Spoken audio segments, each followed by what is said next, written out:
الرحمن الرحيم اللهم لا سهل إلا ما جعلته سهلا وأنت تجعل الحزن إذا شئت سهلا رب اشرح لي صدري ويسر لي أمري واحلل عقدة من لساني يفقه قولي بسم الله السلام عليكم ورحمة الله وبركاته.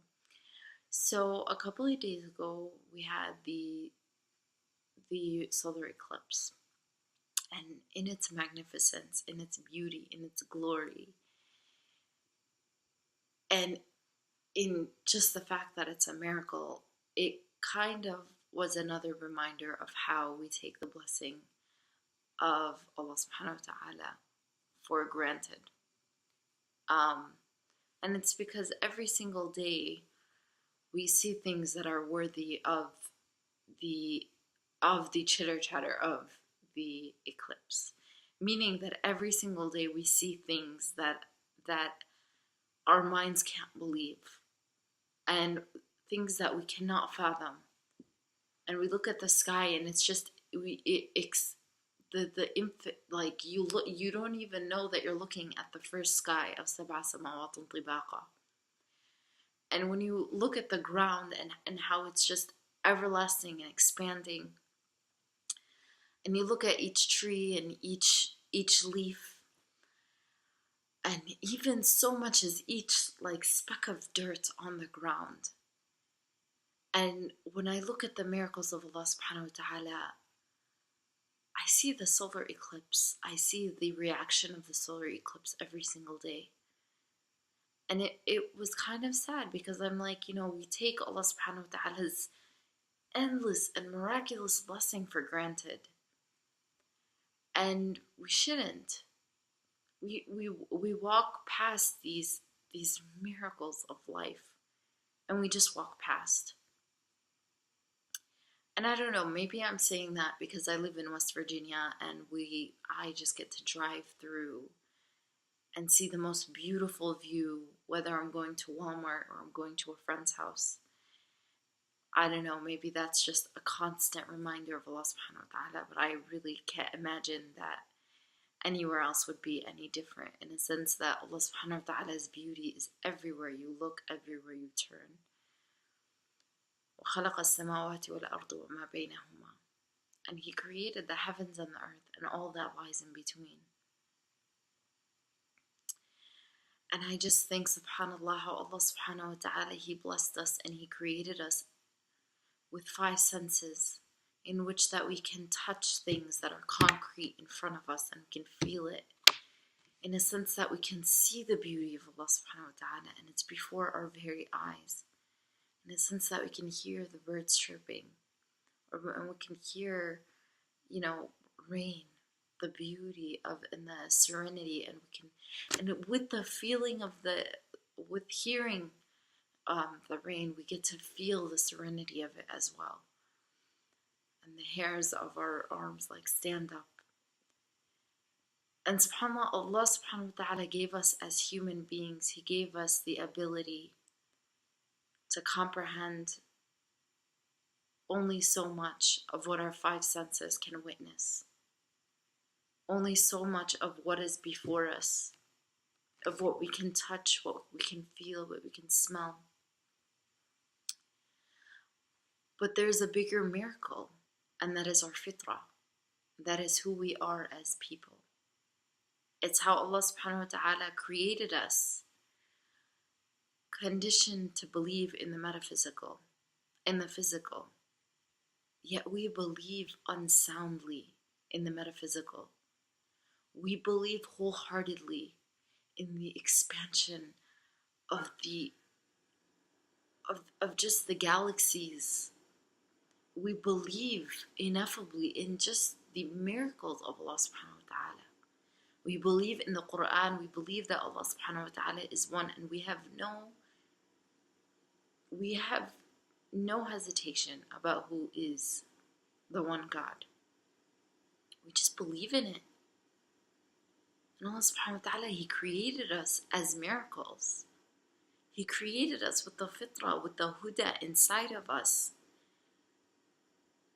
That even though we're technically blind, because we cannot see Allah subhanahu wa ta'ala, and we cannot see the everything that takes into play. We can't see everything. But Allah subhanahu wa ta'ala created us with this fitra, with knowing who He is, with knowing about the prophets and the Sahabi.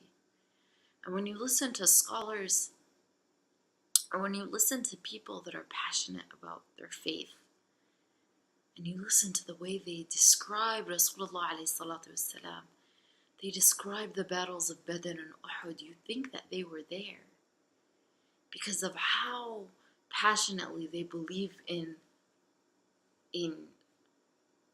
it's not even that they believe it, it's that they know it, there's no question.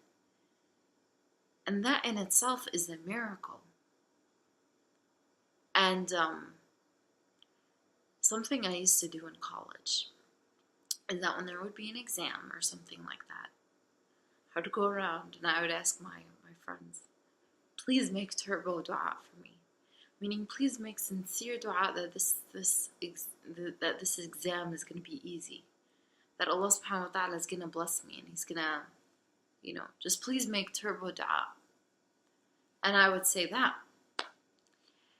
And looking back in hindsight, I see that was wrong. And I wish I could give my past self nasiha, like, Rula, why did you do that? Reason being is that, why didn't I have faith in my own prayer to Allah subhanahu wa ta'ala? Why didn't I have faith that my own sila would be kafa, would be enough? Why did I think that I had to go to X, Y, and Z to make dua for me? And this is going to sound kind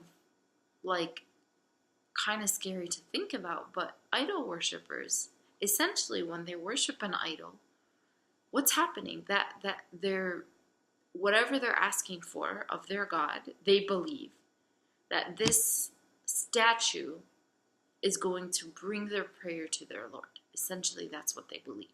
They don't believe in praying. They don't believe that the statue itself is God. At least that's what I remember learning in religion in college. But they don't necessarily believe that the statue itself is a God. They just think that it's a way to communicate with God. And Allah subhanahu wa ta'ala created our fitra so that we don't need any middle person, any middle object, la samahullah, to connect to Allah subhanahu wa ta'ala. Allah subhanahu wa ta'ala created us within our fitra to be able to say, "O Allah, O Lord of the heavens and the earth and all that lies in between, I need you. I'm vulnerable to you. O Allah, Lord of the heavens and the earth and all that lies in between, I don't know what to do. I'm conflicted, Ya Allah, I'm conflicted. Help me choose my path." And it's not necessarily that Allah subhanahu wa ta'ala is going to send down a piece of paper and it's going to say your path, but your heart is going to, وَيَطْمَئِنَّ الْقُلُوبِ, it's going to feel secure about whatever it is, because you have the rida of Allah subhanahu wa ta'ala, because you know that you prayed to Him. And speaking of advice, you know what? No, I'm gonna conclude there. And so believe when you're making dua that your dua will reach Allah subhanahu wa ta'ala, and believe in the metaphysical that is so beyond our physical comprehension. And just make dua that Allah subhanahu wa ta'ala, He opens our hearts into accepting His mercy. He opens our hearts into seeking His mercy. And He opens our eyes into always seeking His beauty, into always seeking His rida. And I pray that Allah subhanahu wa ta'ala blesses us with His five senses, with the five senses that He bestowed onto us to expand what is already within our fitra, to expand our faith in Him.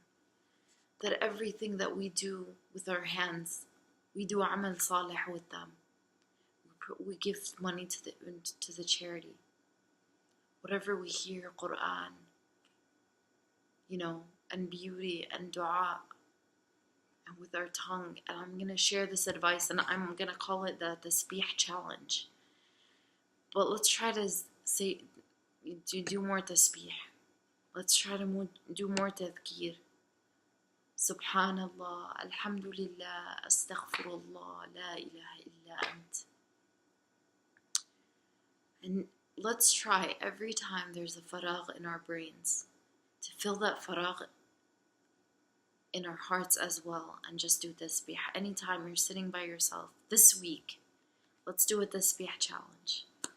And every time we're sitting with ourselves and something comes into our minds, we push it out and we just say, La ilaha illallah, subhanallah, astaghfirullah. Let's all do that together. And let's see how our hearts feel after that. And I think, khalas, I'm going to stop. With that, I conclude. Bismillah ar-Rahman ar-Rahim. Wal asr. Inna al-insana lafi khusr. إلا الذين آمنوا وعملوا الصالحات وتواصوا بالحق وتواصوا بالصبر. Assalamu alaikum wa rahmatullahi wa barakatuh. Thank you so much for listening. And please, if you haven't already, please subscribe and support this growing channel. Assalamu alaikum.